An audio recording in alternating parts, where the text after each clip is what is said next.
الحمد لله الذي ليس كمثله شيء وهو السميع العليم. الحمد لله الذي لا نحصي ثناء عليه كما هو أثنى على نفسه.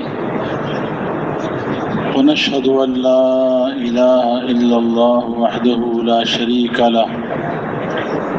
ونشهد أن سيدنا ومولانا محمدا عبده ورسوله أرسله بالحق بشيرا ونذيرا وداعيا إلى الله بإذنه وسراجا منيرا.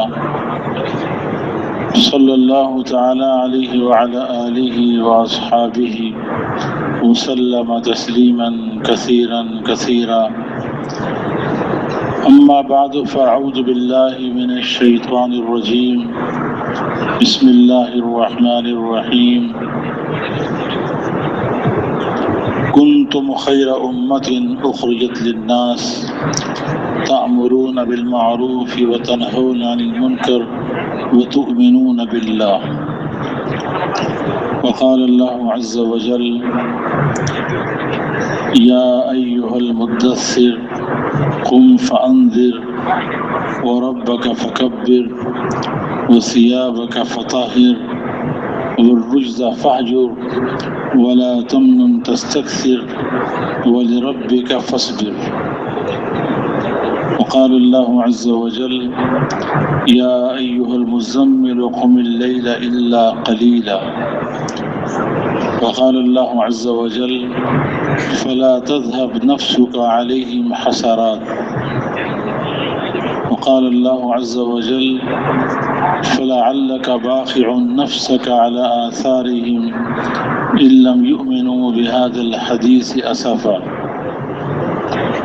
وقال رسول الله صلى الله عليه وسلم: الدين النصيحة. قيل: لمن يا رسول الله؟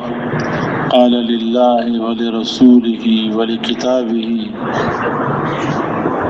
ولأئمة المسلمين وعامتهم، او كما قال صلی اللہ علیہ وسلم. میرے محترم دوست اور بزرگوں، اللہ تعالیٰ نے ہم اور آپ پر بہت بڑا احسان فرمایا،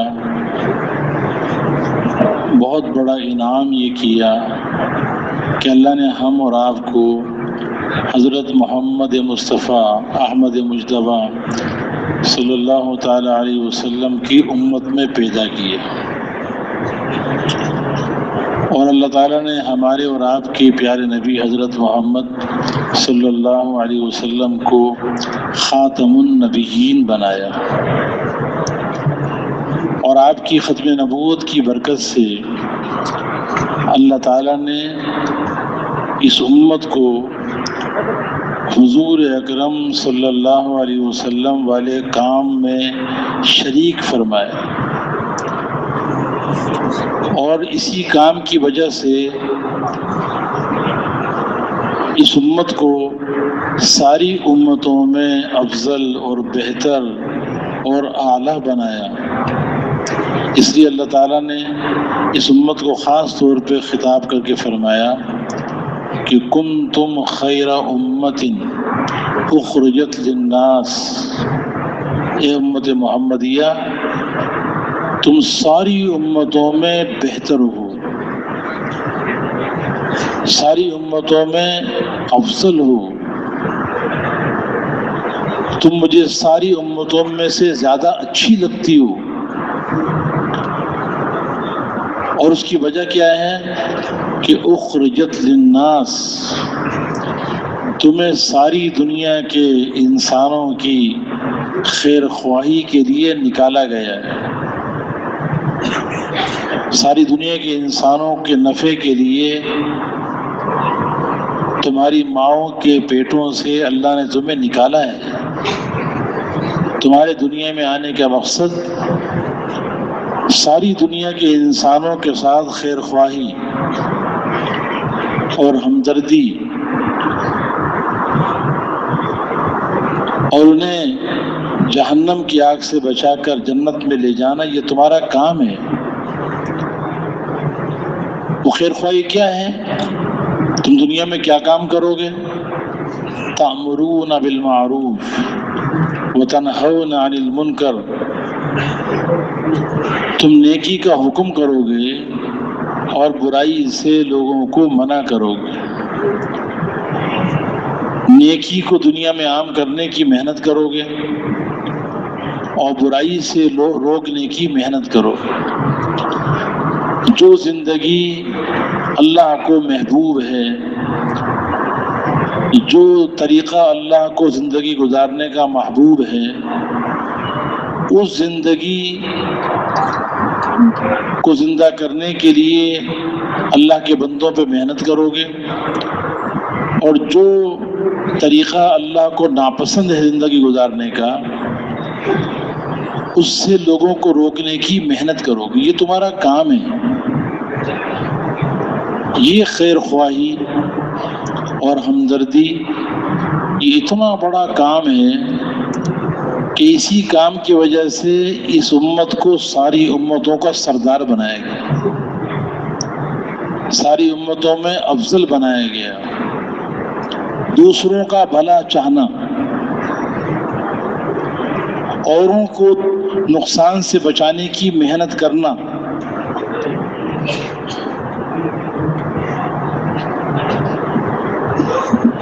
دوسروں کو ہلاک ہوتے ہوئے دیکھ کر، گناہوں میں دیکھ کر اس کے لیے بے چین ہونا، پریشان ہونا، بے قرار ہونا، اور ان کے ساتھ خیر خواہی کر کے انہیں اللہ کی نافرمانی والی زندگی سے بچانا، اس کی محنت کرنا، یہ تمہارا کام ہے۔ یہ خیر خواہی بہت بڑا عمل ہے، اتنا بڑا عمل ہے کہ حضور اکرم صلی اللہ علیہ وسلم نے پورے دین کو خیر خواہی میں بند کر دیا۔ آپ کا فرمان ہے کہ الدین والنصیحہ، دین سراسر خیر خواہی کا نام ہے، دین سراسر خیر خواہی کا نام ہے۔ حالانکہ دین کے اندر تو اور بھی احکامات ہیں، بہت سارے احکامات ہیں، لیکن دین کا سب سے بڑا رکن اعظم وہ خیر خواہی ہے۔ اگر یہ خیر خواہی کا عمل ختم ہو جائے تو لوگوں کی زندگی میں دین آئے گا کیسے؟ انسانیت کو صحیح راستہ بتائے گا کون؟ یہ تو اندر میں خیر خواہی کا جذبہ ہوتا ہے، اس لیے آدمی دوسروں کو خیر کا راستہ بتاتا ہے، ناکامی کے راستے سے بچانے کی کوشش کرتا ہے۔ یہ خیر خواہی اللہ کو اتنی پسند ہے، اتنی پسند ہے، نفس خیر خواہی، کہ ایک چیونٹی نے خیر خواہی کا کام کیا۔ چیونٹی یہ حشرات الارض میں سے ہے اور سب سے زیادہ کمزور ترین مخلوق ہے۔ پتہ نہیں کتنی چیونٹیاں روزانہ لوگوں کے پاؤں کے تلے آ کر ہلاک ہو جاتی ہیں، ان پہ کوئی رونے والا بھی نہیں ہے۔ لیکن جب حضرت سلیمان علیہ السلام اپنے تخت پر بیٹھے ہوئے اپنے لشکر کے ساتھ چیونٹیوں کی ایک وادی سے گزرے جہاں بہت چیونٹیاں تھیں، حتی اذا اتوا علی وادی النمل، چیونٹیوں کی ایک وادی جہاں چیونٹیاں تھیں بہت ساری، وہاں سے وہ گزرنے لگے تو چیونٹیوں کی ایک ملکہ تھی، اس نے دیکھ لیا کہ بھئی یہ تو سلیمان علیہ السلام، یہ تو بڑے بڑے جسم والے ہیں، ان کا لشکر تو سارا بڑے بڑے لوگ ہیں، بڑے بڑے جسم والے ہیں، اور ہم تو بالکل کمزور ہیں، بہت ضعیف ترین مخلوق ہیں. اگر یہ لشکر یہاں سے گزرا تو ہم سارے کے سارے ان کے پاؤں کے تلے آ جائیں گے اور ان کے پاؤں کے نیچے روندے جائیں گے اور ہماری ساری کی ساری قوم ہلاک و برباد ہو جائے گی. تو اس چونٹی کے دل کے اندر اپنی قوم کو ہلاکت سے بچانے کا جذبہ پیدا ہو. اس کے دل میں خیر خواہی کا جذبہ آیا کہ میری ساری قوم ہلاک ہو جائے گی. تو وہ رہ نہیں سکی اور اس چونٹی نے اپنی زبان میں جس طرح کہنا تھا سمجھانا تھا ان کو سمجھا دیا کہ دیکھو اپنے اپنے دلوں میں داخل ہو جاؤ. ایسا نہ ہو کہ سلیمان علیہ السلام اور اس کا لشکر یہاں سے گزرے اور تمہیں پاؤں کے نیچے رون ڈالے اور ان کو پتہ بھی نہ چلے. اب چونٹی کی زبان کون سی ہے اللہ جانتا ہے. اگر آپ اپنے کان پر چونٹی سوار کر لیں 10 چونٹی سوار کر لیں اور آپ سننا چاہیں کہ یہ چونٹی کیا کہہ رہی ہے تو آپ سن سکیں گے. لیکن اللہ تعالیٰ کو اس چونٹی کا یہ خیر خواہی کا جملہ، یہ ہمدردی کا جملہ، اپنی قوم کو ہلاکت سے بچانے کا جملہ اتنا پسند آیا کہ اللہ تعالیٰ نے اس کے اس جملے کو سنا اور اتنا پسند کیا کہ چونٹی کے اس جملے کو عربی زبان میں اللہ نے نقل کیا اور سب سے افضل نبی پر، حضرت محمد صلی اللہ علیہ وسلم پر، جو سب سے افضل ترین کتاب نازل کی قرآن پاک، اس قرآن کی آیت بنا کر آپ پہ نازل کیا اور اتنا خوبصورت طریقے سے اس کے جملے کو عربی زبان میں نقل کیا کہ بلاغت کے کئی اصول اس پہ جمع کر دیے. وقالت نملة یا ایھا النمل ادخلوا مساکنکم لا یحطمنکم سلیمان وجنودہ وهم لا یشعرون. چونٹی نے کہا اے چونٹیوں اپنے اپنے گلوں میں داخل ہو جاؤ. ایسا نہ ہو کہ سلیمان علیہ السلام اور اس کا لشکر تمہیں پاؤں کے نیچے رون ڈالے اور ان کو پتہ بھی نہ چلے، کیونکہ جان بوجھ کے تو وہ کریں گے نہیں. تم نظر نہیں آؤ گی تو پاؤں کے نیچے رو دی جاؤ گی. ایک جملہ بولا، کتنا خوبصورت جملہ ہے، کتنا حسین جملہ ہے. اللہ نے خاص طور پر اس امت کو سنایا، اس لیے کہ اس امت کو اللہ تعالیٰ نے پیدا ہی خیر خواہی کے کام کے لیے کیا. اس امت کا دنیا میں وجود، اس امت کی بعثت، اس امت کے آنے کا مقصد ہی خیر خواہی ہے. لوگوں کو دنیا اور آخرت کی ناکامی اور ہلاکت سے بچانا ہے.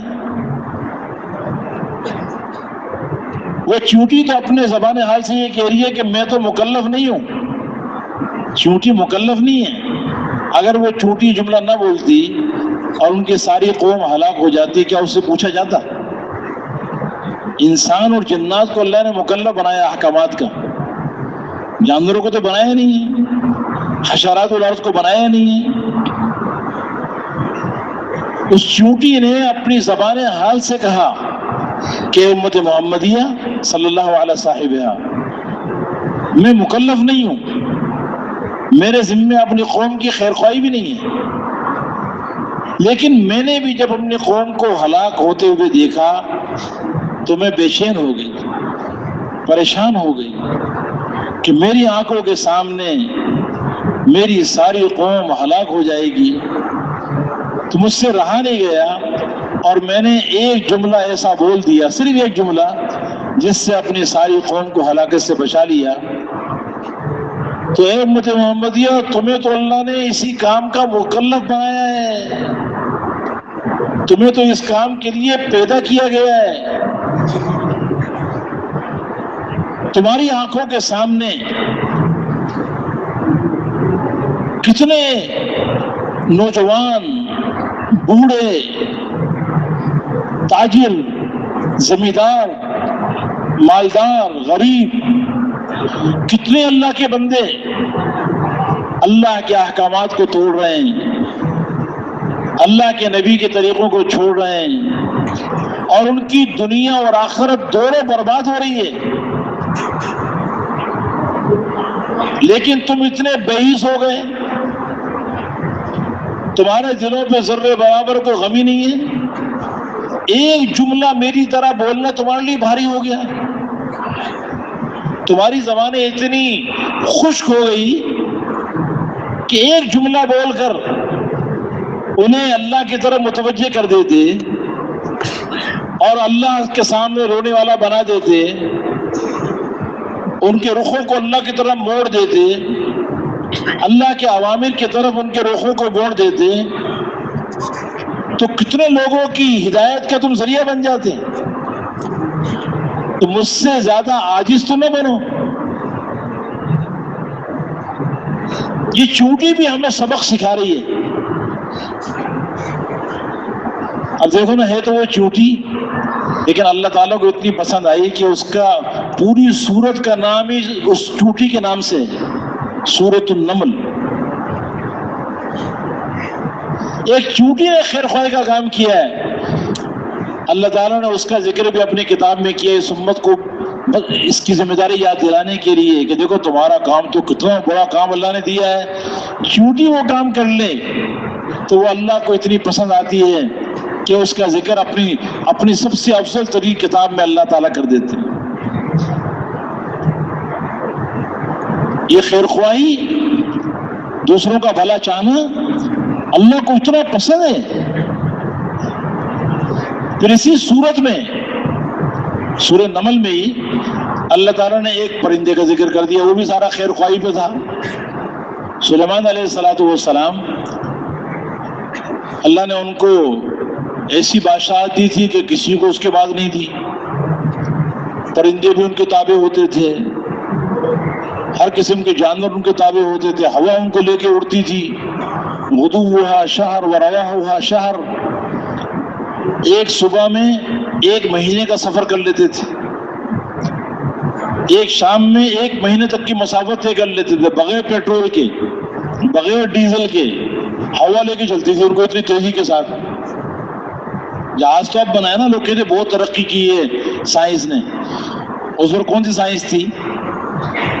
اور آج اتنی سائنس آگے بڑھ گئی ہے تو ایسا کوئی تخت تیار کر کے دکھائے نا کہ جو بغیر پیٹرول کے اور بغیر ڈیزل کے، بغیر چارج کیے ہوئے ایسا کوئی جہاز بنا جو 1 مہینے کی مسافت ایک صبح میں کر لے۔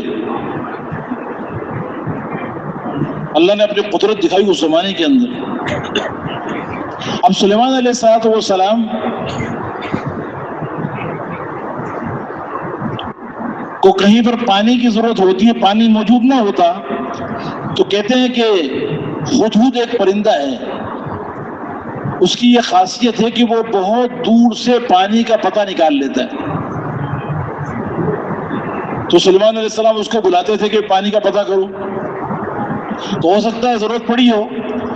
تو سلیمان علیہ السلام نے پرندوں کو دیکھا کہ وہ پرندے موجود ہیں لیکن ہدہد نظر نہیں آ رہا، یہ بغیر اجازت کے کیسے غائب ہو گیا؟ تو سلیمان علیہ السلام غصے میں آ گئے کہ یہ ہدہد بغیر اجازت کے کیوں گیا؟ امیر کی اجازت کے بغیر جانا نہیں چاہیے۔ تو سلیمان علیہ السلام نے کہا وَتَفَقَّدَ الطَّيْرَ فَقَالَ مَا لِيَ لَا أَرَى الْهُدْهُدَ أَمْ كَانَ مِنَ الْغَائِبِينَ لَأُعَذِّبَنَّهُ عَذَابًا شَدِيدًا أَوْ لَأَذْبَحَنَّهُ أَوْ لَيَأْتِيَنِّي بِسُلْطَانٍ مُبِينٍ۔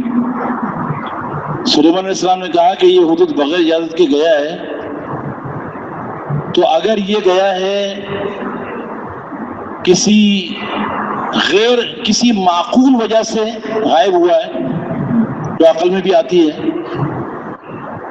تو میں اس کو سخت سزا ضرور دوں گا کیونکہ بغیر اجازت کے گیا ہے، اور اگر یہ گیا ہے بغیر کسی معقول کی وجہ کے، بلا وجہ کے چلا گیا، تو میں اس کو ذبح کر دوں گا۔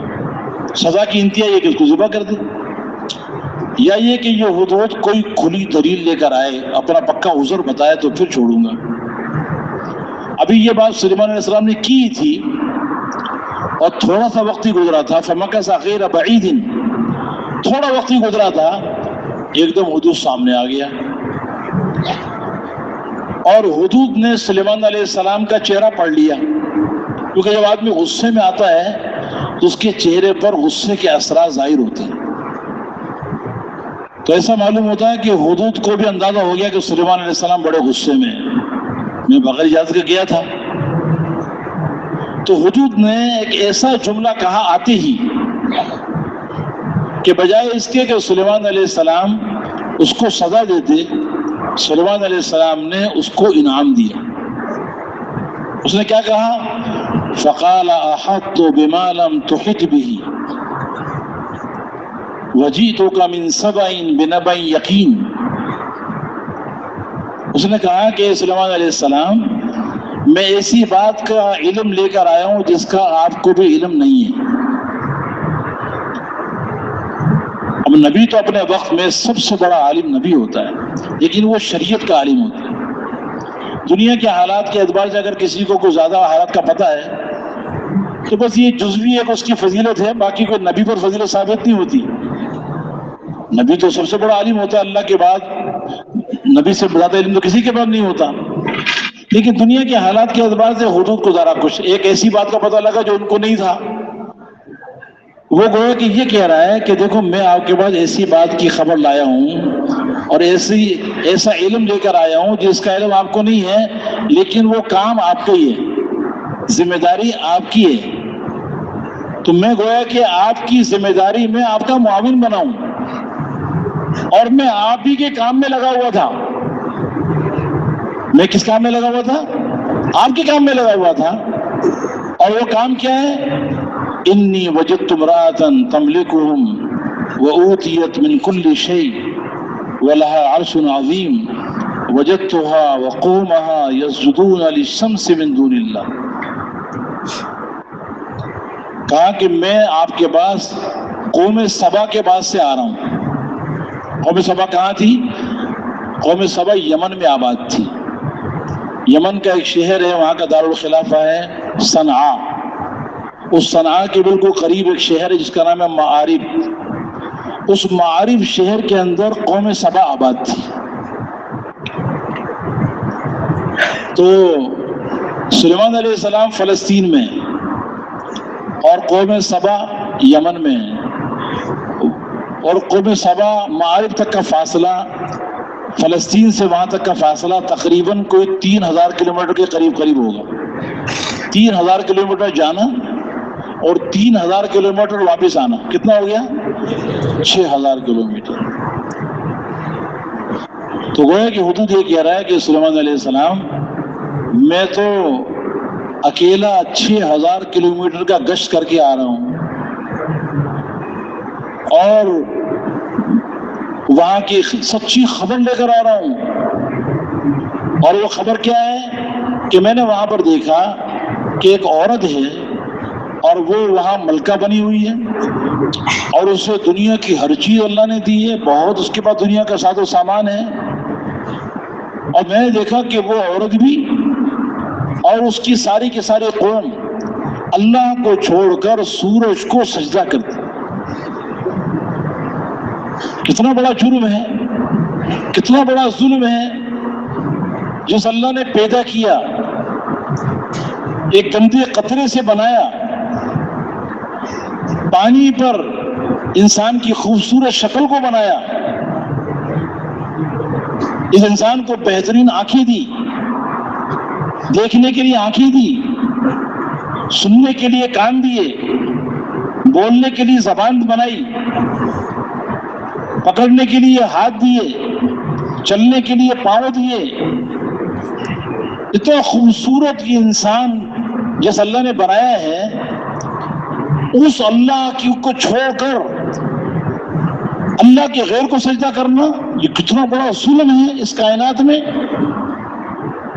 اس لیے کہ عبادت اللہ کے علاوہ کسی کا حق نہیں ہے، ایمان اللہ کے علاوہ کسی کا حق نہیں ہے، اللہ ہی وہ ذات ہے جو عبادت کے لائق ہے. احق من عبد، وہی عبادت کے لائق ہے. احق من ذکر، وہی ذکر کے لائق ہے. انصر من ابتغی، وہی سب سے زیادہ مدد کرنے والا ہے. اجود من سئل، وہی سب سے زیادہ سخاوت کرنے والا ہے. ارحم من ملک، سب سے زیادہ محبت کرنے والا اللہ ہے. اوسع من اعطی، سب سے زیادہ وسیع عطا کرنے والا اللہ ہے. الملک لا شریک لہ، وہ ایسا بادشاہ ہے کہ اس کا کوئی شریک نہیں. والفرد لا ند لہ، ایسا تنہا بادشاہ ہے کہ اس کا کوئی مقابل نہیں. اس اللہ نے پیدا کیا، گندے قطرے سے بنایا، اور پھر پیدا کرنے کے بعد اس انسان کے لیے اللہ نے زمین کو بچھا دیا، آسمان کو اس کے لیے چھت بنا دیا. دن کے کام کرنے کے لیے سورج کو اللہ نکالتے ہیں، رات میں اللہ تعالیٰ چاند کو لے آتے ہیں، اور رات کو ستاروں کے ذریعے آسمان کو اللہ نے مزین کر دیا راستے بتانے کے لیے. سمندر اللہ نے انسانوں کے لیے بنائے، درخت اللہ نے انسانوں کے لیے بنائے. ان درختوں میں کتنے قسم قسم کے پھل اللہ نے پیدا کیے، سبزیاں اللہ نے بنا دی، گوشت اللہ نے حلال کر دیا. کتنی نعمتیں اللہ کی ہیں.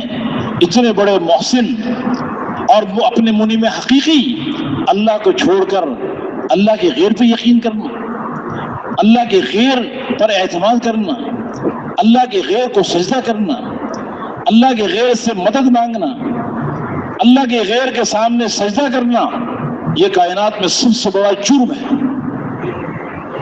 اور ان الشرک لظلم عظیم، یہ سب سے بڑا ظلم ہے، سب سے بڑا ظلم ہے. یہ خبر کون سنا رہا ہے؟ ایک ہدہد، اس کے دل میں خیر خواہی کا جذبہ پیدا ہوا بلقیس اور اس کی قوم کے لیے، اور اس نے 6000 کلومیٹر کا سفر کیا. اس سے بھی معلوم ہے یہ جو 6 نمبر ہے نا، 6 نمبر، اس 6 نمبر میں جو سب سے پہلا نمبر ہے اس کو معلوم تھا کہ ساری گڑبڑ شروع ہوتی ہے اس نمبر میں کمی آنے سے. جب اندر کا ایمان کمزور ہو جائے، اللہ سے تعلق کمزور ہو جائے، اللہ کی طرف سے نگاہ ہٹ جائے، تو پھر انسان پتہ نہیں کہاں کہاں بھٹکتا پھرتا ہے.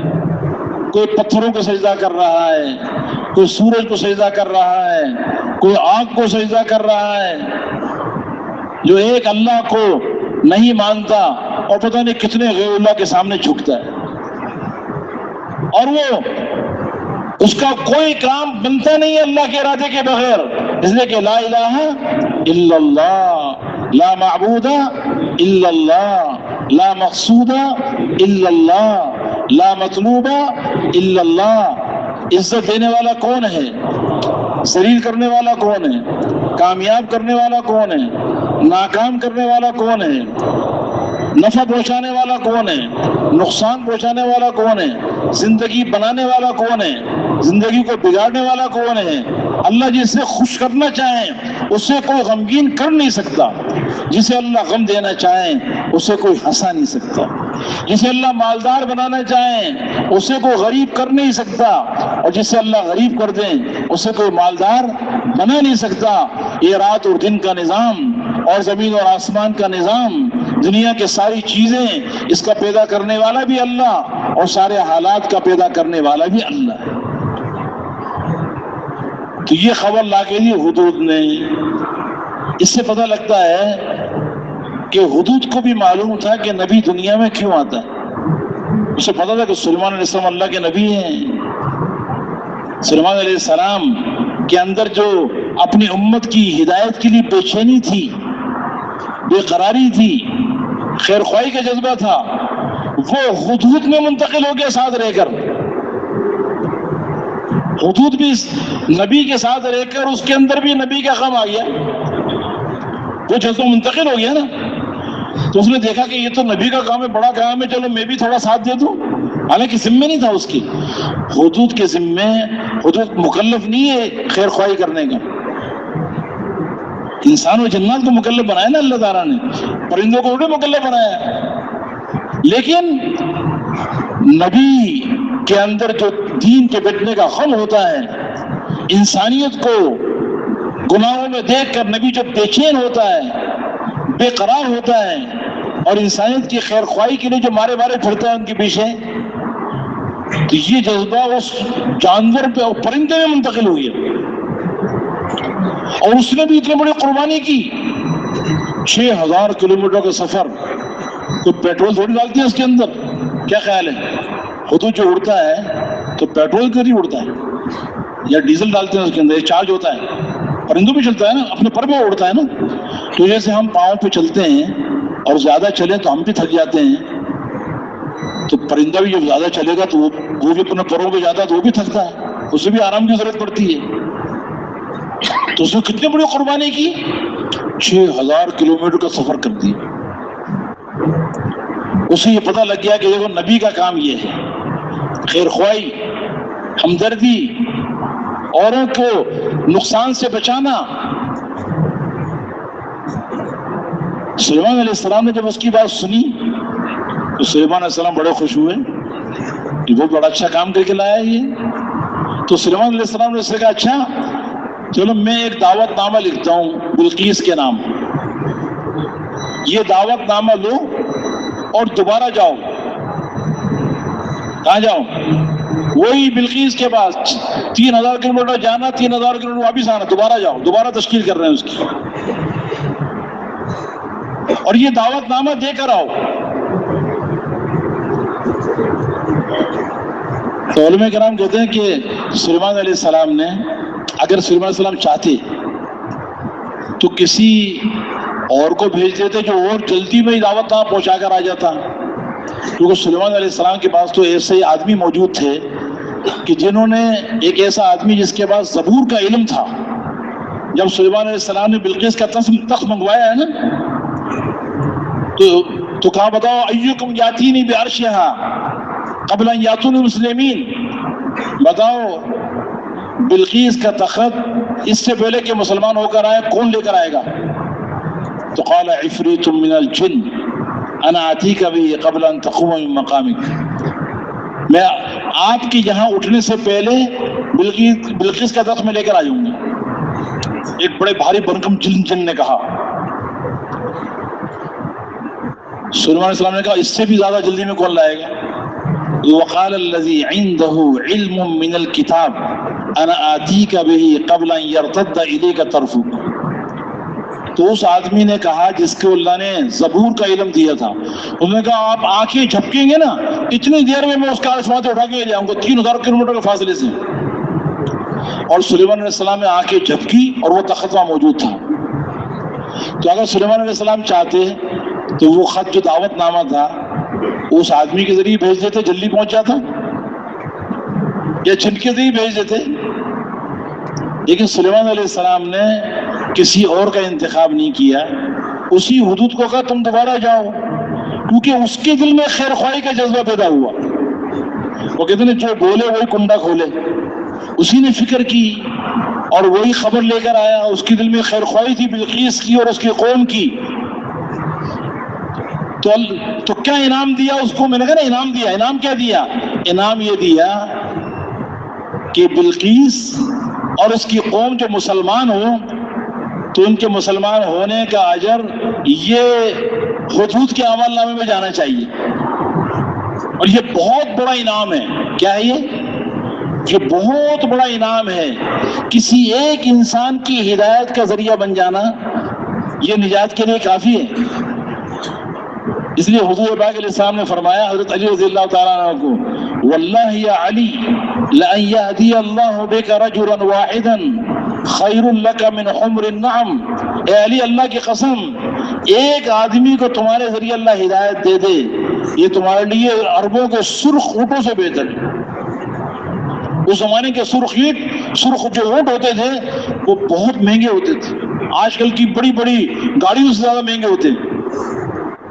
آپ بتائیے ایک آدمی کی ہدایت کا ذریعہ بننا یہ اتنی بڑی بات ہے. تو پوری قوم کی ہدایت کے جو ذریعہ بنے تو اس کے تو نصیب بہت جاگ گئے، اور پرندہ ہو کر بھی۔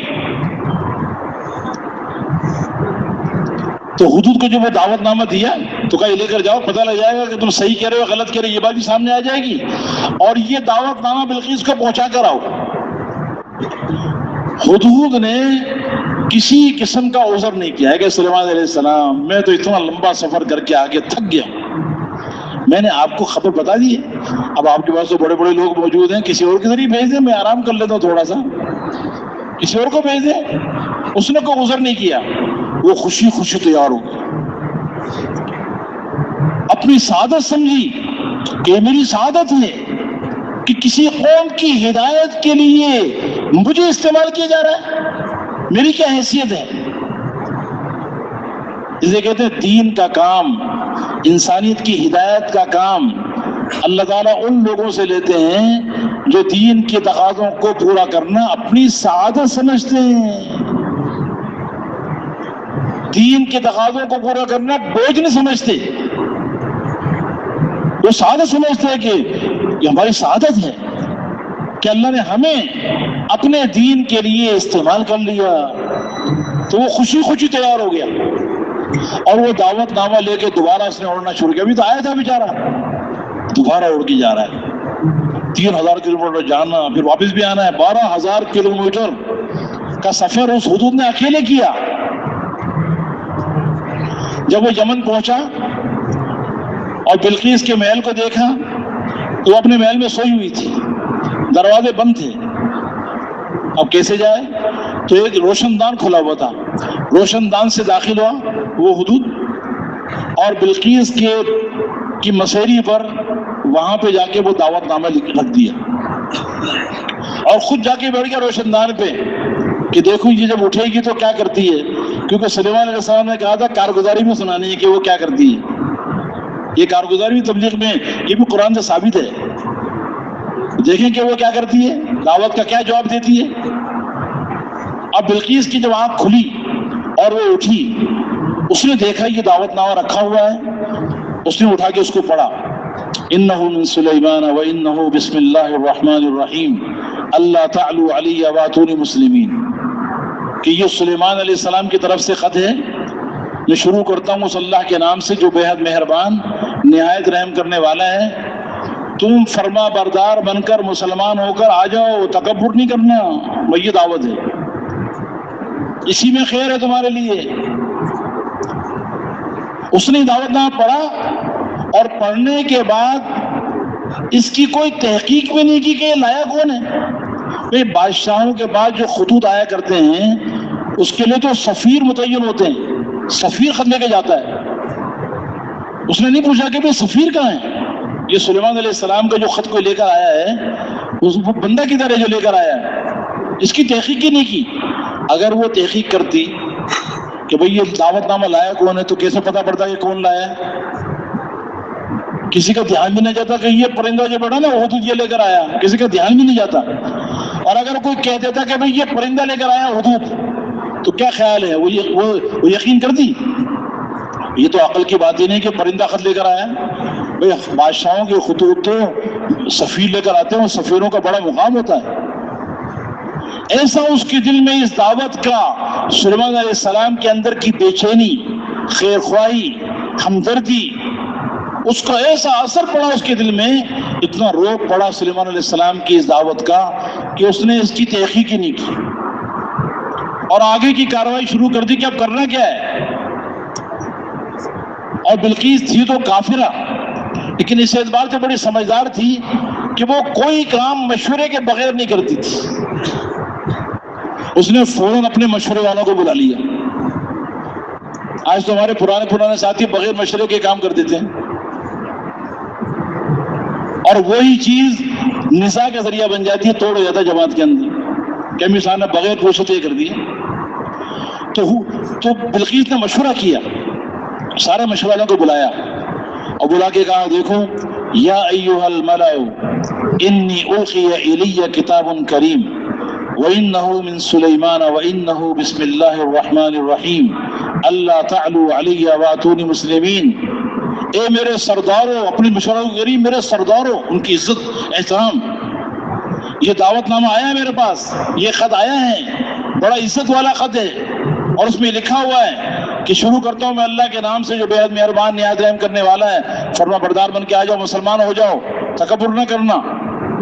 یا ایھا الملأ افتونی فی امری ما کنت قاطعۃ امرا حتی تشہدون، اے میرے سردارو مجھے میرے اس معاملے میں مشورہ دو، بتاؤ میں کیا کروں، میں تمہارے مشورے کے بغیر کوئی فیصلہ نہیں کروں گا۔ اس میں علماء کرام فرماتے ہیں کہ فرعون جو تھا نا، فرعون نعوذ باللہ، اس نے بھی موسیٰ علیہ السلام کو قتل کرنے کے لیے مشورہ کیا تھا، لیکن وہ بیوقوف تھا، مشورے کے آداب نہیں جانتا تھا۔ اپنے مشوروں کو بلا کے کہا کہ دیکھو میں نے موسیٰ علیہ السلام کو نعوذ باللہ قتل کرنا ہے، وما اریکم الا ما ارى، بس یہی میرا فیصلہ، یہی میری رائے، ماننا پڑے گا، اس لیے ناکام ہو گیا۔ اور بلقیس مشورے کی آداب جانتی تھی، مشورے کی اہمیت جانتی تھی، اس نے کہا میں کوئی کام بھی تمہارے رائے کے بغیر نہیں کروں گی۔ لیکن امیر اپنے آپ کو اپنے ساتھیوں کی رائے کا محتاج سمجھے۔ اس کے جو مشورے والے تھے وہ بھی مشورے کے آداب جانتے تھے، انہوں نے کیا کہا، قالوا نحن اولو قوة واولو باس شدید والامر الیک فانظری ماذا تأمرین، انہوں نے کہا کہ دیکھو ہم بڑے طاقتور لوگ ہیں اور بڑے جنگجو ہیں، ہم لڑنے کے لیے تیار ہیں، لیکن ہمارا اصرار نہیں ہے، فیصلہ آپ کے ہاتھ میں ہے، آپ جو فیصلہ کریں گے وہ ہمیں منظور ہے۔ کہتے ہیں مامور اپنی اپنا رائے کا فائدہ بیان کر سکتا ہے، اپنے آپ کو پیش کر سکتا ہے، لیکن اپنی رائے پہ اصرار نہ کرے۔ یہ سارا واقعہ اللہ تعالیٰ سنا رہے ہیں کہ حدود کی برکت سے، جس کے دل میں خیر خواہی کا جذبہ پیدا ہوا بلقیس اور اس کی قوم کا۔ اور آخری قصہ یہ ہوا کہ بلقیس آئی اور مسلمان ہوئی اور اس کی ساری قوم مسلمان ہو گئی۔ اللہ تعالیٰ نے سارا قصہ اس امت کو سنایا، اس لیے کہ یہ امت اس کو تو اللہ نے پیدا ہی خیر خواہی کے لیے کیا ہے، اس کا تو کام ہی دنیا میں خیر خواہی کرنا ہے۔ اسے اللہ کے نبی نے فرمایا کہ قیامت کے دن کچھ لوگوں کا حشر ہوگا، ان کے چہروں پر نور ہوگا، نور کے ممبروں پر وہ تفریح کر رہے ہوں گے، اور وہ انبیاء اور شہداء نہیں ہوں گے، انبیاء اور شہداء ان پر رش کر رہے ہوں گے کہ یہ کون لوگ ہیں جو نہ نبی نہ شہید ہیں، یہ نور کے ممبروں پر تفریح کر رہے ہیں، یہ کون لوگ ہیں؟ تو صحابہ کرام نے پوچھا کہ اللہ کے نبی یہ کون لوگ ہوں گے؟ تو آپ نے فرمایا کہ یہ وہ لوگ ہوں گے الذین یحببون الناس الی اللہ وَيُحَبِّبُونَ اللَّهَ إِلَى النَّاسِ وَيَمْشُونَ لِلَّهِ عَلَى الْأَرْضِ نُصَحًا، یہ وہ لوگ ہوں گے جو اللہ کے بندوں کو اللہ کا محبوب بناتے ہیں اور اللہ کو بندوں کا محبوب بناتے ہیں، اور اللہ کی زمین پر اللہ کے لیے خیر خواہ بن کے چلتے ہیں۔ ان کا کام کیا ہے کہ اللہ کی زمین پہ چلیں گے اللہ کے لیے، اللہ کی رضا کے لیے، خیر خواہ بن کر، انسانوں کے خیر خواہ بن کے چلیں گے۔ اور ان کا کام کیا ہے کہ یہ اللہ کے بندوں کو اللہ کا محبوب بناتے ہیں اور اللہ کو بندوں کا محبوب بناتے ہیں۔ تو صحابہ کرام نے پوچھا کہ اللہ کے نبی اللہ کے بندوں کو اللہ کا محبوب کیسے بناتے ہیں؟ تو آپ نے فرمایا کہ یہ ان کو یامرونہم بما احب اللہ وینہونہم عما یکرہ اللہ فاذا اطاعوہم احبہم اللہ، یہ لوگوں کو ان باتوں کا حکم کرتے ہیں جو اللہ کو پسند ہیں، ان چیزوں سے روکتے ہیں جو اللہ کو ناپسند ہے۔ جب بندے اللہ کے پسندیدہ کام کرتے ہیں تو اللہ کے محبوب بن جاتے ہیں۔ اس امت کو اللہ نے پیدا اس کام کے لیے کیا۔ تو اللہ تعالیٰ نے یہ سارا قصہ سنایا کہ دیکھو اے امت محمدیہ، تمہارا کام خیر خواہی ہے۔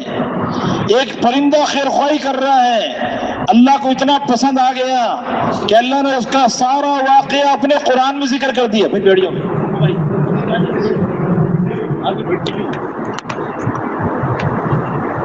سارے مجموعے خراب کر. اللہ کے بندوں کی خیر خواہی کرنے والا کام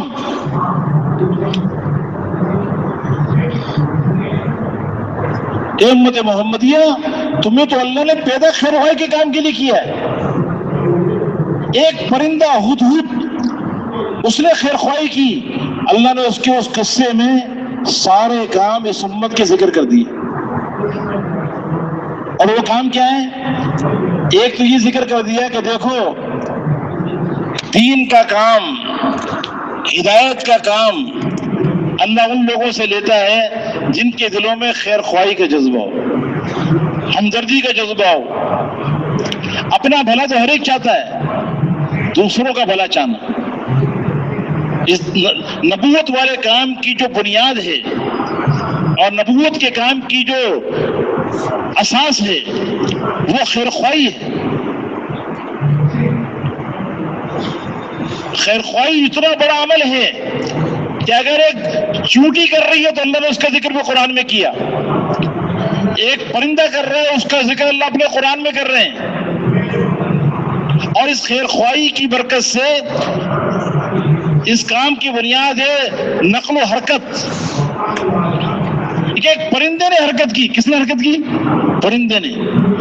12,000 کلومیٹر کا سفر کیا اس نے، 2 مرتبہ آنا جانا ہوا، تقریباً 12,000 کلومیٹر کا سفر، 12,000 کلومیٹر کا گشت ایک پرندہ کر رہا ہے. اندر میں خیر خواہی کا جذبہ ہے، ہمدردی کا جذبہ ہے. تو جب خیر خواہی ہوگی تو یہ نقل و حرکت بھی کرے گا.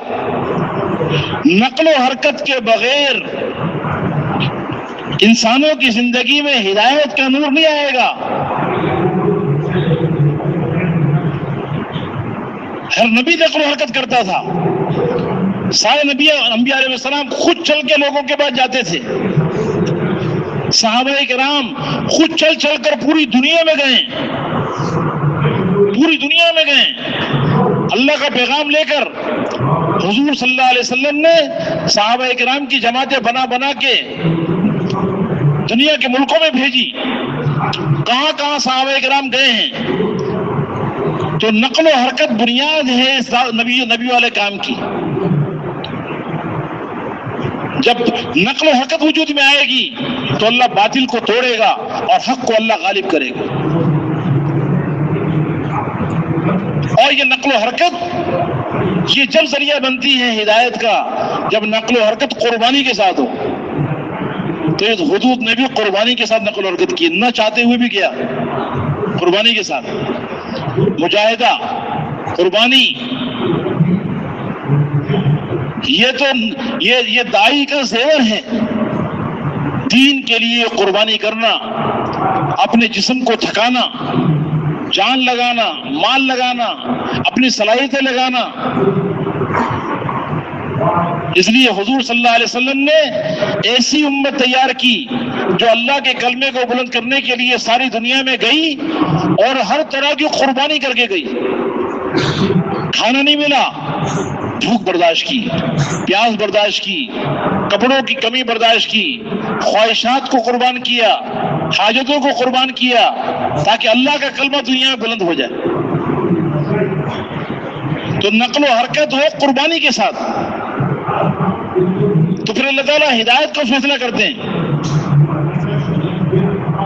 اور پھر اگلی بات کہ نقل و حرکت بھی ہے، خیر خواہی بھی ہے اور قربانی بھی ہے، لیکن وہ مشورے کے تابع.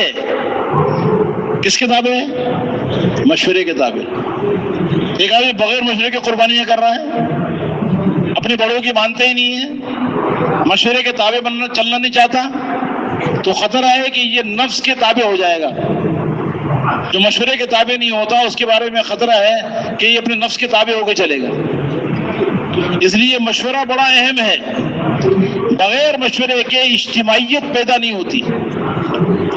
دلوں کے جوڑ کا ذریعہ مشورہ ہے، نفس کی اتباع سے نکلنے کا ذریعہ مشورہ ہے. بلقیس کافرہ تھی، وہ مشورہ کرتی تھی، اللہ نے اس کا ذکر بھی قرآن میں کر دیا۔ یہ مشورہ اتنا اہم ہے کہ پوری ایک سورت ہے جس کا نام ہی شورا ہے، شورا۔ یہ شورا کہاں سے ثابت ہے؟ یہ تو قرآن سے ثابت ہے۔ اللہ نے پوری سورت کا نام ہی شورا رکھا ہے۔ وَأَمْرُهُمْ شُورَى بَيْنَهُمْ۔ صحابہ کرام کی تعریف اللہ تعالیٰ کر رہے ہیں کہ دیکھو کیا کیا خوبیاں ان کے اندر ہیں۔ الذین اقاموا الصلاۃ، یہ نماز کو قائم کرتے ہیں، نماز کے ساتھ اللہ ذکر کر رہے ہیں۔ وَأَمْرُهُمْ شُورَى بَيْنَهُمْ، ان کے سارے کام آپس کے مشورے سے ہوتے ہیں۔ ایک ہی ڈکٹیٹر بن کے کام کرنا، جو میں کہوں بس وہی صحیح ہے۔ نبوت کے کام کا مزاج یہ ہے کہ اپنے ساتھیوں سے مشورہ کریں، ایک جماعت تیار کریں۔ اس لیے حضور صلی اللہ علیہ وسلم اپنے صحابہ سے مشورہ کرتے تھے۔ اللہ نے آپ کو حکم دیا وَشَاوِرْهُمْ فِي الْأَمْرِ، اے میرے نبی اس میں کوئی شک نہیں کہ آپ ان سب سے زیادہ علم والے ہیں، ان سب سے زیادہ عقل والے ہیں، ان سب سے زیادہ سمجھ والے ہیں۔ آپ پہ وحی نازل ہو رہی ہے، لیکن آپ کو امت کو تیار کرنا ہے۔ آپ کے پیچھے امت آپ کا کام کرنے والی بنے گی۔ اس لیے امت کی صلاحیتوں کو نکھارنے کے لیے اور امت کو آپ کے نہج پہ کام پہ کھڑا کرنے کے لیے، ان کے دل و دماغ کی صلاحیت کو استعمال کرنے کے لیے آپ ان سے مشورہ کیجیے۔ آپ اتنے بڑے مقام پر ہونے کے باوجود اپنے صحابہ سے مشورہ کرتے تھے۔ اللہ تعالیٰ نے اس واقعے میں مشورے کی اہمیت کو بھی بتایا۔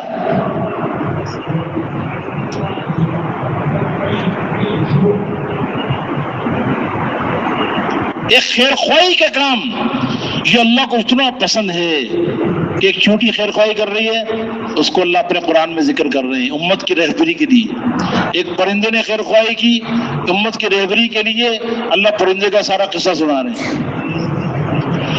ایک لکڑی کا کام کرنے والا بڑائی، اس کو بڑائی کہتے ہیں، لکڑی کا کام کرنے والا، اس کا نام حبیب تھا۔ انطاکیہ ایک شہر ہے ترکی کے قریب، وہاں وہ رہتا تھا شہر کے کنارے پر۔ تو اللہ نے اس کی بستی میں پہلے 2 نبیوں کو بھیجا، اور انہوں نے جا کے قوم کو دعوت دی، اس کی قوم کو، وہ قوم نے انکار کیا۔ اللہ تعالیٰ نے تیسرا بھی بھیج دیا تاکہ جماعت مضبوط ہو جائے۔ بعض کہتے ہیں وہ نبی تھے، بعض کہتے ہیں نبی نہیں تھے، لیکن چلو تینوں نے جا کے دعوت دی، وہ اللہ کی طرف سے بھیجے ہوئے تھے۔ ان کی قوم نے ان خیر خواہوں کی بات کا انکار کر دیا اور ان کو تکلیف پہنچائی، ان کو مارنے کی کوشش کی، بہت ایذا پہنچائی۔ تو یہ جو حبیب تھا لکڑی کا کام کرنے والا، ایک عام آدمی، اس کو کوئی جانتا نہیں تھا، لیکن اس نے ایمان دل میں چھپایا ہوا تھا، ظاہر نہیں کر رہا تھا۔ اسے جو پتا چلا کہ میری بستی کے اندر اللہ کے بھیجے ہوئے بندے آئے ہیں اور میری بستی والے ان کی بات کو نہیں مان رہے ہیں، ان کو تکلیف پہنچا رہے ہیں، وہ دوڑتا ہوا آیا بستی کے کنارے سے۔ وَجَاءَ مِنْ أَقْصَى الْمَدِينَةِ رَجُلٌ يَسْعَىٰ، دوڑتا ہوا آیا۔ اللہ نے اس کے چلنے کا ذکر اپنے قرآن میں کیا، خیر خواہی کے کام کے لیے دوڑنے کا ذکر اللہ نے اپنے قرآن میں کیا، اور وہ دوڑتا دوڑتا آیا کہ دیر نہیں کرنی، ایسا نہ ہو کہ بغیر ایمان کے مر گئے تو سیدھے جہنم میں جائیں گے۔ اس کے دل میں اپنی قوم کی خیر خواہی کا جذبہ پیدا ہوا، اور وہ جلدی سے آیا اور آ کر اپنی قوم سے کہا یا قوم اتبعوا المرسلین اتبعوا من لا يسألكم اجرا وهم مهتدون۔ اے میری قوم، یہ اللہ کے بھیجے ہوئے ہیں بندے، ان کی بات کو مان لو۔ یہ کون ہے؟ اللہ کے بھیجے ہوئے، اللہ کی طرف سے مبعوث ہیں۔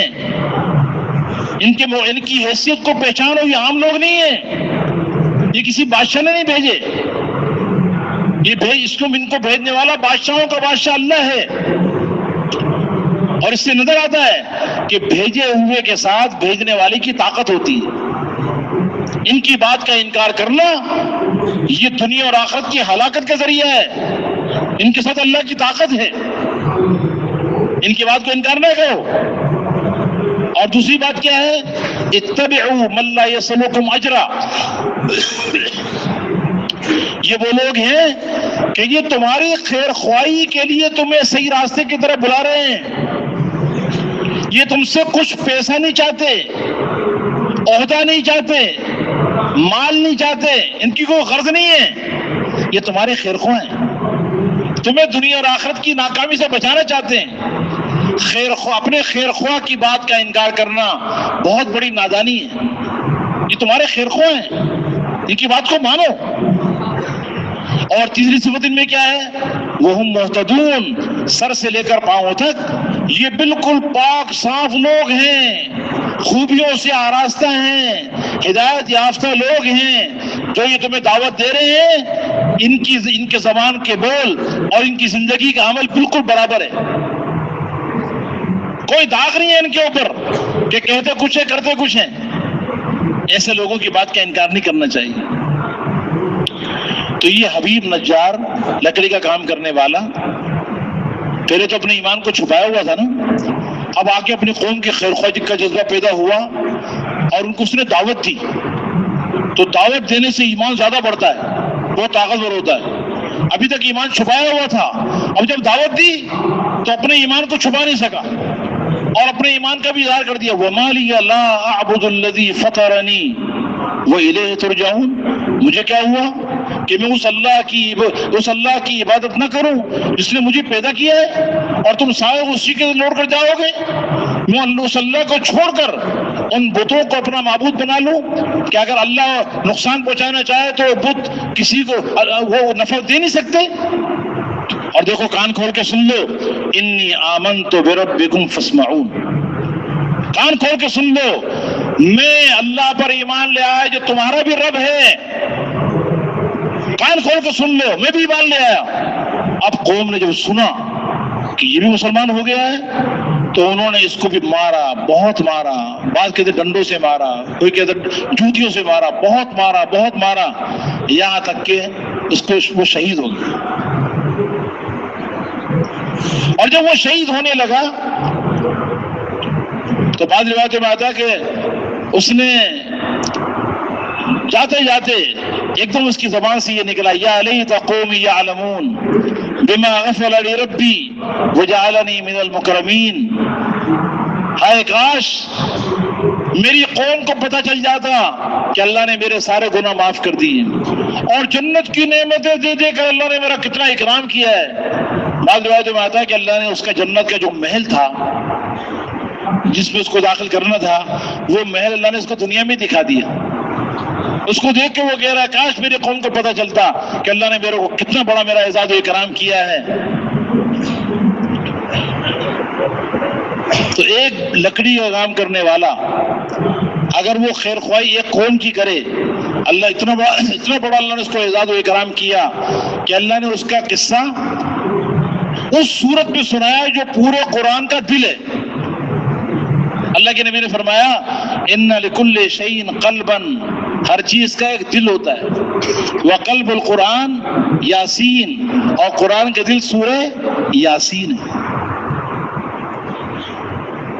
قرآن کے دل میں اللہ نے حبیب نجار کے سارے قصے کو اللہ نے سنا دیا. ہر چیز کا دل ہوتا ہے اور قرآن کا دل کیا ہے؟ سورہ یاسین. ہر چیز کا دل ہوتا ہے تو اس کی یہ سورہ یاسین کا دل کیا ہے؟ کہتے سورہ یاسین کا دل، سورہ یاسین کا دل یہی حبیب نجار کا واقعہ ہے.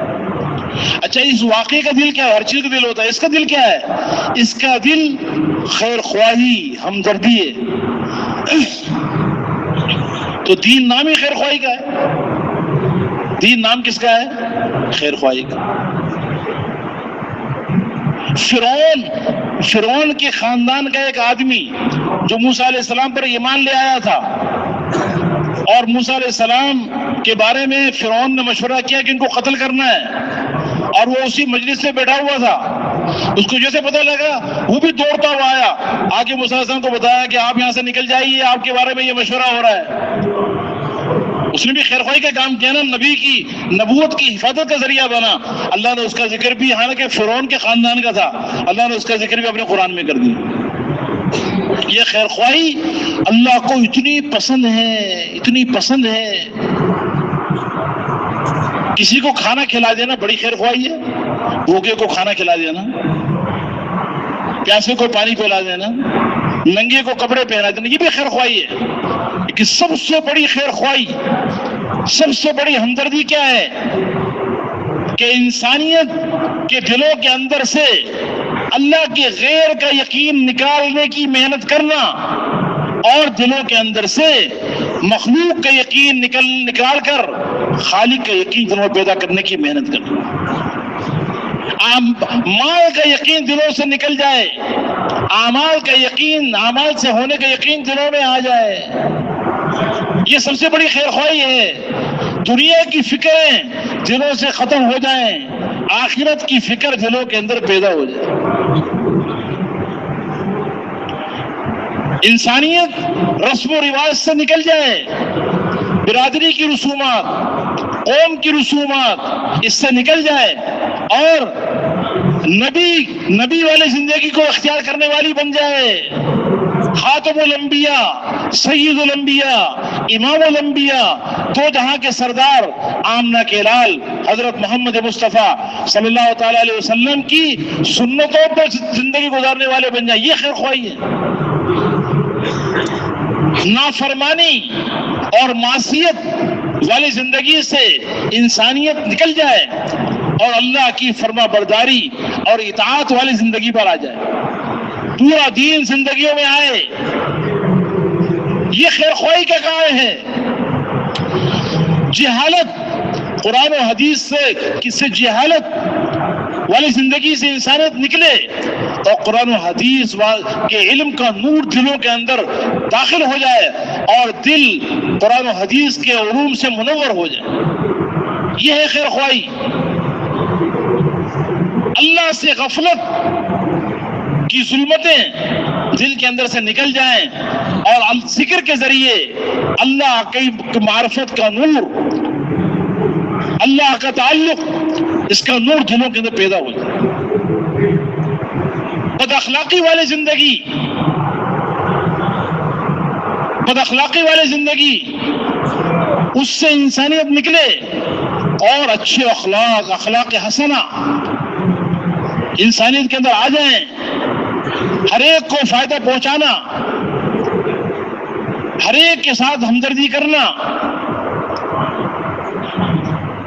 ہر مسلمان کا اکرام کرنا، گناہگار سے گناہگار کا اکرام کرنا، ہر ایک کے حقوق کو ادا کرنا، یہ زندگی پیدا ہو جائے، یہ سب سے بڑی خیر خواہی ہے۔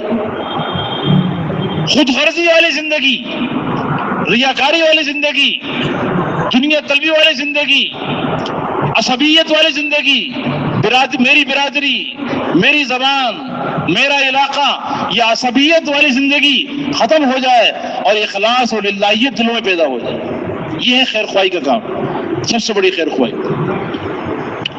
گارے مٹی پر زندگیاں برباد کرنے کے بجائے کہ ساری زندگی گارے مٹی پہ لگ رہی ہے، چند ٹکوں کے حاصل کرنے کے لیے زندگی لگائی جا رہی ہے، جان لگ رہی ہے، صلاحیتیں لگ رہی ہیں، چند ٹکوں کے لیے، دنیا کی ریچھڑوں کے لیے گارے مٹی پر اپنی ساری صلاحیتیں برباد کی جا رہی ہیں۔ اس سے نکال کر اللہ کے کلمے کو بلند کرنے کے لیے، اللہ کے دین کو دنیا میں زندہ کرنے کے لیے، انسانیت کو جہنم کی آگ سے بچا کر جنت میں لے جانے کے لیے جان و مال لگانے پر تیار کرنا، یہ سب سے بڑی خیر خواہی کا کام ہے، یہ سب سے بڑا کام ہے، یہ انسان سازی کا کام ہے۔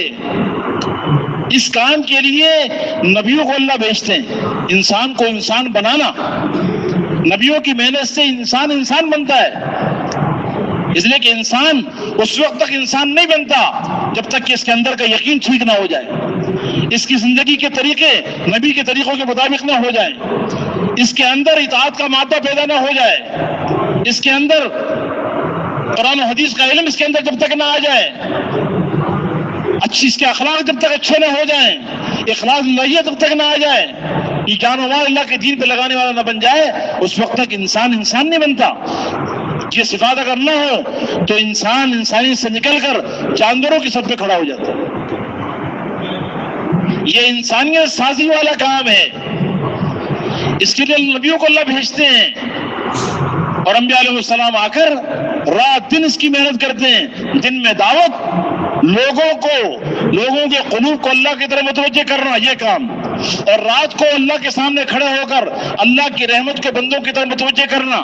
دن میں دعوت دینا، راتوں کو اللہ سے امت کی ہدایت کی دعائیں مانگنا، اور پورا دن اسی فکر میں، اسی غم میں گھلنا، یہ نبیوں کا کام ہوتا ہے.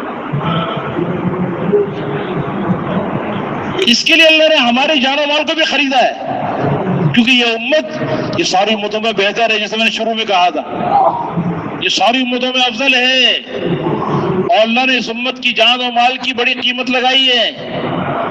اسے اللہ تعالیٰ کیا فرما رہے ہیں؟ ان اللہ اشترى من المؤمنین انفسهم واموالهم بان لهم الجنہ. اے امت محمدیہ، اے ایمان والو، تمہاری جان اور تمہارا مال اس کا خریدار میں اللہ ہوں.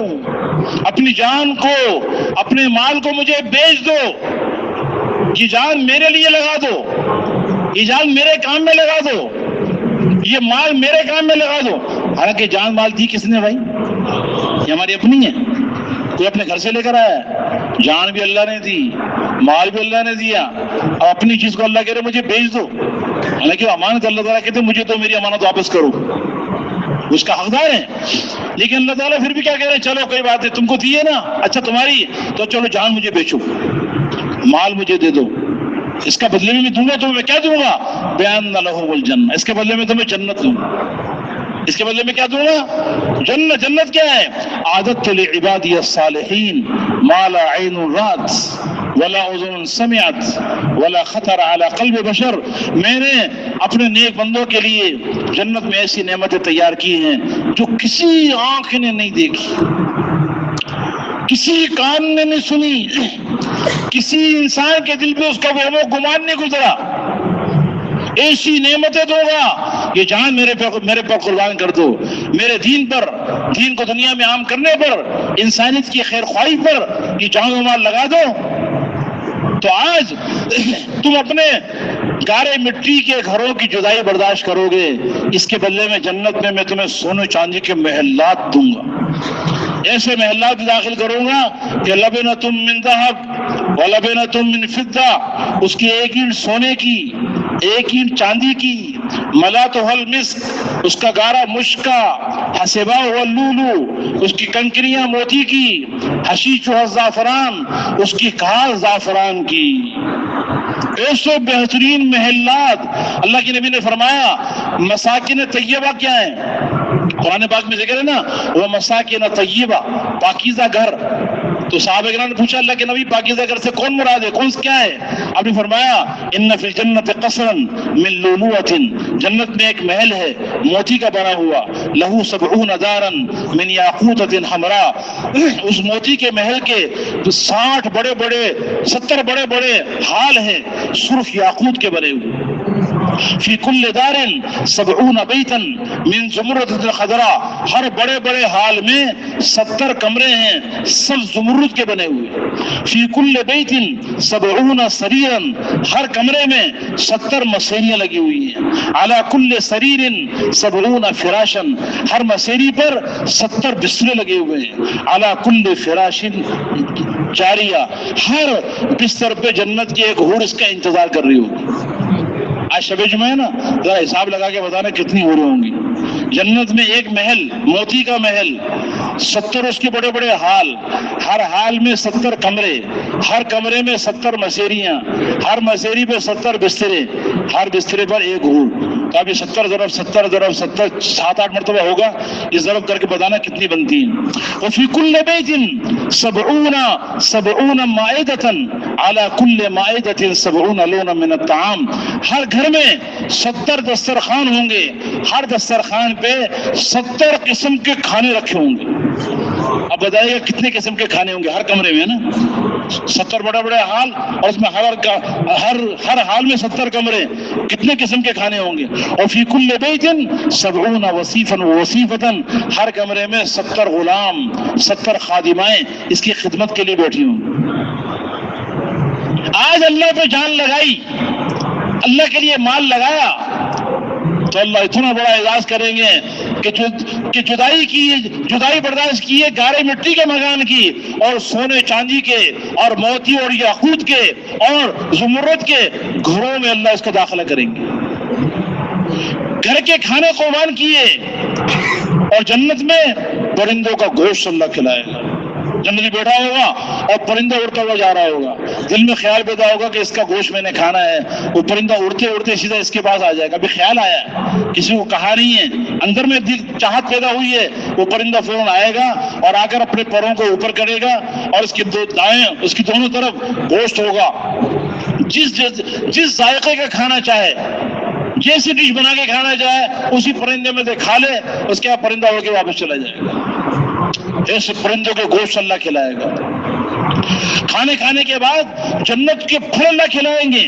وہ جنتین دان, جب خیال دل چاہے گا میٹھا کھانے کا, پھل کھانے کا, تو جنت کے جو تنے ہیں وہ خود بخود جھک جائیں گے. پھل توڑنے کے لیے درخت پہ چڑھنا نہیں پڑے گا, کسی کو بھیجنا نہیں پڑے گا, وہ ٹہنیاں خود بخود اس کے قریب آ جائیں گی اور یہ ان پھلوں کو کھائے گا. اور وہ کیسے پھل ہوں گے؟ امثال القلال والدلا, بڑے بڑے مٹکوں کی طرح, بڑے بڑے ڈول کی طرح. احلی من العسل, ہر پھل شہد سے زیادہ میٹھا. الین من الزبد, مکھن سے زیادہ نرم. اشد بیاضا من اللبن, دودھ سے زیادہ سفید. ولیس فیہ عجم, اس کے اندر کوئی گٹھلی نہیں ہوگی. ایک دیہاتی صاحب نے پوچھا کہ اللہ کے نبی جنت میں انگور بھی ہوگا؟ آپ نے کہا انگور بھی ہوگا.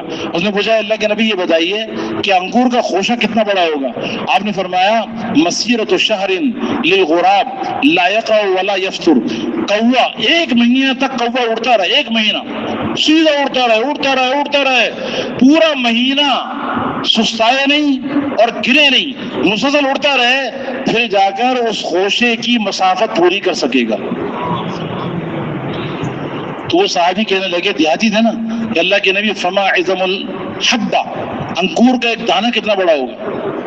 تو آپ نے کہا کہ یہ بتاؤ تمہارے ابا جان نے کبھی ایسا کیا کہ وہ بکرا لے کر آئے, اس کو ذبح کیا, اس کی کھال اتاری, اس کو دواغت دی, اور کھال اتارنے کے بعد تمہاری اما جان کو وہ کھال دی اور کہا کہ اس کا ڈول بنا لو. عربوں میں عام تھا, کھال اتارتے بکرے کی, ڈول بنا لیتے, پانی کے کام آتا تھا. اس نے کہا ہاں ایسا ہوا ہے. آپ نے فرمایا کہ ایک انگور کا دانہ اس ڈول کے برابر ہو, تو پورا بکرا ہو گیا نا, ایک انگور کا دانہ پورے بکرے کے برابر. تو صحابہ کرام تو بڑے قناعت پسند تھے نا, تھوڑے بھی گزارا کرتے تھے. تو وہ دیہاتی صاحب کہنے لگے اللہ کے نبی پھر تو وہ ایک دانہ میرے گھر والوں کے لیے, پیٹ بھرنے کے لیے کافی ہے, ہمیں اور کیا کر رہے, خوشی کی ضرورت نہیں. آپ نے فرمایا وہ عامت عشیرتک, ارے تیرے گھر والے نہیں, وہ جنت کا دانہ ہے انگور کا, تیرے سارے خاندان کے پیٹ بھرنے کے لیے کافی ہو جائے گا. ایسے کھانے اللہ کھلائے گا, ایسے پھل اللہ کھلائے گا. اور دنیا کی عورتوں کی جدائی کو برداشت کیا, اللہ جنت میں جنت کی حوروں سے نکاح کرے گا. وزوجناہم بحور عین, ایسی حوروں سے اللہ نکاح کرے گا جو موٹی موٹی آنکھوں والی, فیہن قاصرات الطرف, جن کی نگاہیں اپنے خاوندوں کے علاوہ کسی کو نہیں دیکھیں گی, ان کے خاوند ان کے علاوہ کسی کو نہیں دیکھیں گے. حور مقصورات فی الخیام, وہ ایسی حوریں جو خیموں کے اندر بند ہوں گی. کانہن اللؤلؤ والمرجان, کانہن الیاقوت والمرجان, ایسا لگے گا اتنی خوبصورت ہوں گی, ایسا معلوم ہوگا کہ یاقوت اور مرجان کی موتیوں کے اندر پروئی ہوئی. کانہن بیض مکنون, ایسا معلوم ہوگا کہ جیسے چھپے ہوئے انڈوں کی طرح ہوں گی. لو اطلعت علی الارض لملأت ما بین الارض والسماء ریحا, اگر جنت کی حور دنیا میں جھانک لے, آسمان دنیا میں جھانک لے, تو زمین سے لے کے آسمان تک, آسمان سے لے کے زمین تک ساری کی ساری خلا خوشبو سے معطر ہو جائے. وَلَتَتَخَفَتْ مَا بَيْنَ الْخَافِقِينَ, اور اگر دنیا میں جھانک لے تو مشرق سے مغرب, شمال سے جنوب, ساری دنیا روشن ہو جائے. وَلَآمَنَ مَنْ فِي الْأَرْضِ كُلُّهُمْ جَمِيعًا بِاللَّهِ الْحَيِّ الْقَيُّومِ, ساری دنیا کے دہریے, ساری دنیا کے کافر بغیر کسی تبلیغ والے کی تبلیغ کے اس حور کو دیکھ کے اللہ پر ایمان لے ہیں کہ جو اللہ, جس اللہ نے یہ حور بنائی ہے وہی اللہ ہے. بغیر کسی کی تبلیغ کے سارے دہریے ایمان لے کر آ جائیں. اللہ کے نبی نے فرمایا تمہیں معلوم ہے کہ جنت کی حور تمہیں کن ہاتھوں سے ہاتھ لگائے گی؟ بأي بنان تعطيه لو أن بنانا من بنانها بدا لغلب ضوء ضوء الشمس كما تغلب الشمس ضوء النجوم.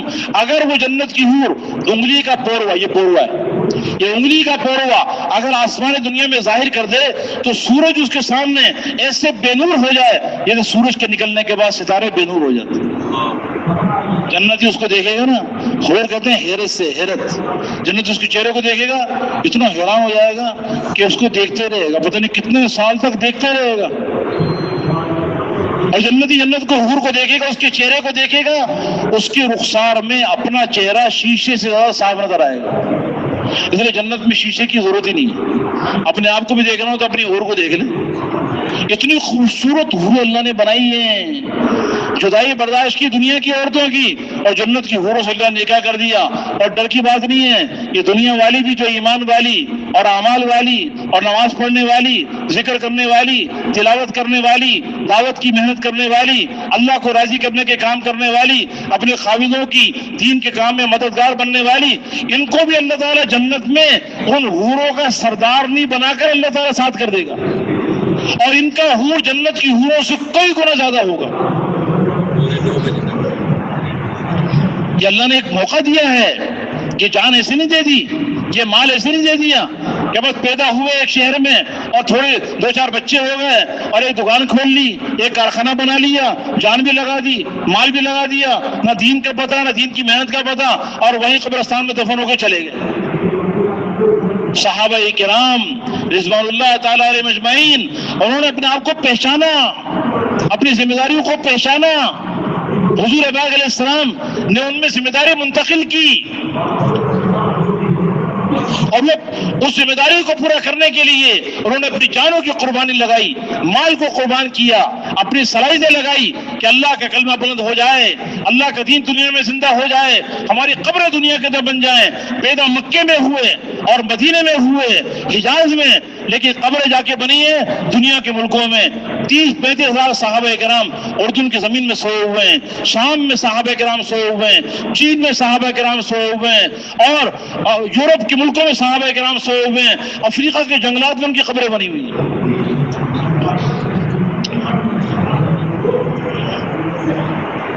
حدود سلیمان علیہ السلام کے حدود میں 12,000 کلومیٹر کا سفر کیا نا، اور صحابہ کرام نے 12,000 نہیں، پوری دنیا کا سفر کیا، پوری دنیا گئے.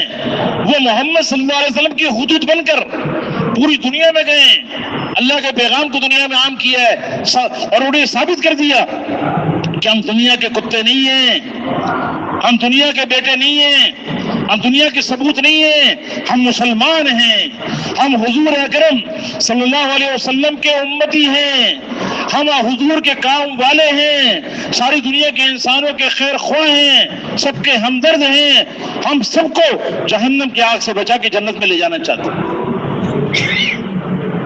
تو میرے محترم دوستو بزرگوں، ہم بھی نیت کریں کہ ہم بھی صحابہ کرام کی نقل میں نبی والے کام کو اپنا کام بنا کر، حضور والے کام کو اپنا کام بنا کر پوری دنیا میں جائیں گے اللہ کے پیغام کو لے کر. کون کون جائے گا پوری دنیا میں انشاءاللہ؟ ہاں، اپنی جیب کو نہیں دیکھنا، اپنے کاروبار کو دیکھ کے نہیں کھڑا ہونا، بلکہ اللہ کے خزانوں میں نگاہ کے کھڑا ہونا. یا تو اللہ کا کلمہ دنیا بلند ہوگا یا ہماری قبریں دنیا میں بنیں گی. سب تیار ہے اس کے لیے انشاءاللہ؟ اب یہ بتاؤ بھائی، اس مجمع میں وہ کون کون بھائی ہیں جن کے ابھی تک 4 مہینے نہیں لگے؟ نیت تو پوری زندگی کی ہے، ساری زندگی لگانی ہے، پوری دنیا میں جانا ہے، لیکن پہلا قدم یہ ہے کہ 4 مہینے لگا کے اس کام کو اپنا کام بنانا ہے. جن کے ابھی تک 4 مہینے نہیں لگے وہ کھڑے ہو کے بتاؤ کہ انشاءاللہ ہم 4 مہینے لگا کے واپس جائیں گے. کون کون تیار ہے 4 مہینے کے لیے انشاءاللہ؟ ماشاءاللہ.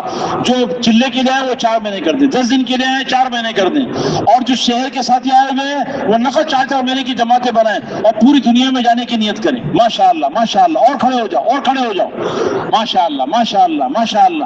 اچھا تشریف رکھیے، بیٹھیے.